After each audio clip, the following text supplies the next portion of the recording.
Hello and welcome everyone. Today I'm going to start how to build the basic agent using agent framework. And I will go a bit slow because this is the foundation of the upcoming videos I'm going to make against the agent framework. So please stay with me. I'm just going to start from very scratch. So what I'm going to do is I will use the Windows subsystem for Linux.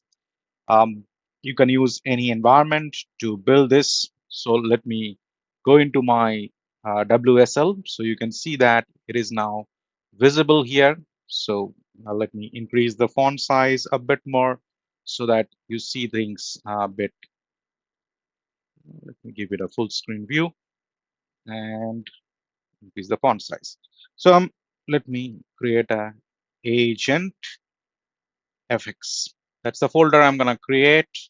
And then I go to the agent fx.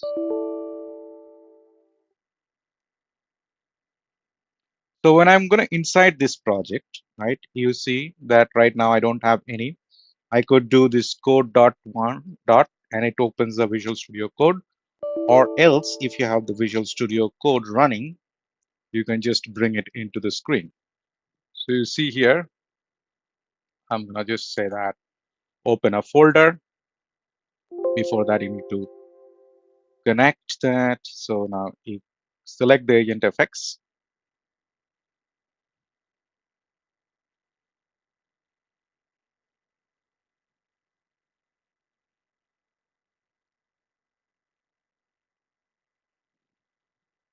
And it opens the folder, which is right now empty. We don't have any file. All fine. Now, because this is an agent framework application, I definitely need the agent framework um, runtime. So basically the library. So let me use the better way of handling that.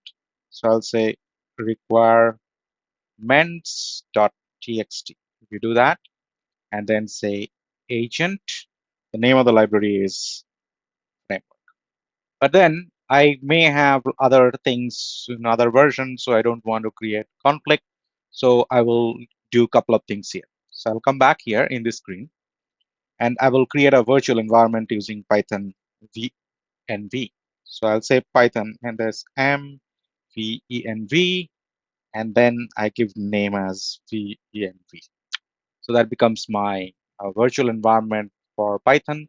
So you can see that you will soon see in my Visual Studio Code, this will be visible. So you can see that venv appearing here over in this screen. Now I'm going to use this. Let me minimize this a bit so that it can show things what is happening here. So if I say now, if I go to this source dot venv bin activate, I'm inside that virtual environment. Now, whatever I do, if I run pip install -r, right now I just have only one, so it's fine. But if you just install it, all the files will be inside this virtual environment. It's kind of easy to manage. You can see that it is just going it's going through go to go. It's a bit heavy library. So a lot of things, a lot of dependencies, a lot of different things gets installed. So that's fine. So while it is going, let me come back here and use my first code file. So I need something like util.py. So where I'm gonna just add a few things so that I don't need to initialize them. So while it is happening, let me just quickly check how far it has gone. It's almost done. It's absolutely fine. So we can come back to it later. On the other side of the screen, what I'm going to do is that, give me a quick second.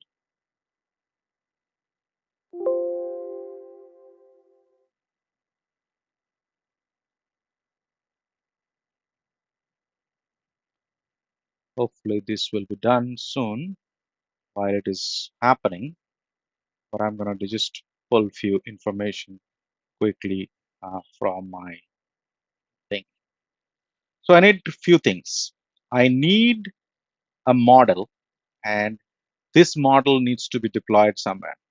So let me show you where I have deployed this model in. So I've got an Azure subscription. So you can see that in front of my screen. I go to the overview. I just go to the home page, go to the Foundry, and I say view all resources. I go to the Foundry, but this is not the place where I will be monitoring this activity. So I'm going to open the Foundry portal. That is ai.azure.com. It's a separate portal than Azure, where you have much more control and visibility of how you do the AI-driven application. So you can see that it is showing up. I'm inside a Foundry project, so and I can see there is a model. So let me just click on the build, which will show me the list of models I already have deployed. So what I've done, I have deployed this GPT-4.1 Mini, which I have given the 5 million token, I believe. So it's kind of like a huge token limit I have got. So this is the name of the deployment. GPT-5.1 Mini 1 is the name of the deployment, and you can see that it is the version is this. It's a global standard, and it is just deployed today. So all fine. Now you can see that to use this model, you have got few helpful things. So we've used the same thing. So with the same endpoint, same API key, same deployment. So I'm gonna just bring that into my util here. So if I may go here into this util.py, I'm just going to copy paste this. So you can see that there is a key which I'm using. So I'm gonna change that. All right, so let me go ahead and leave this key as is, and I'm gonna just remove this unnecessary lines. So all fine. I've got this Foundry, I've got this key, and I've got this client create. So this is basically using the agent framework, and I'm specifically calling OpenAI because I'm using the OpenAI model, and then I'm using the OpenAI chat client to build the client, which takes the base URL, takes the key, and takes the model deployment. All fine. Now what I'm going to do is that I'm going to go ahead and add this model, this code into my agent. So I'm going to create the first agent. So I'll say agent simple. So this is a simple agent. That's why I'm going to call it like a simple agent. And in this agent, what I'm going to do is that I'm going to go to this. I'm going to use this util, which let me quickly check if I have that. Oh, it is now completely installed. You can see that everything is done properly. So all good. So I'll say import util. So util is imported. So now I say client, not I'll use this util dot client. So that's how I get the client here. My client is initialized. Every time I don't have to do the same thing. So it's kind of making my code a little simpler. So I'll say import. I'm going to call the async IO. So it's an async call. So I'm going to make the async call. And then I'm going to import agent framework, right? Now this is what I'm going to do. And then let me also come over here a little down and then build my first agent. So to build that first agent, so I'll use this agent framework, same model, dot agent. If I call this, and then it will take the first parameter as name, and I will also say client, which is this client, and not description, but instruction. You can see that it is a name parameter is good to have that. So you are a helpful assistant. So let's just make it a bit simple. Okay. All right. So now what I'm going to do, I will say You are a virtual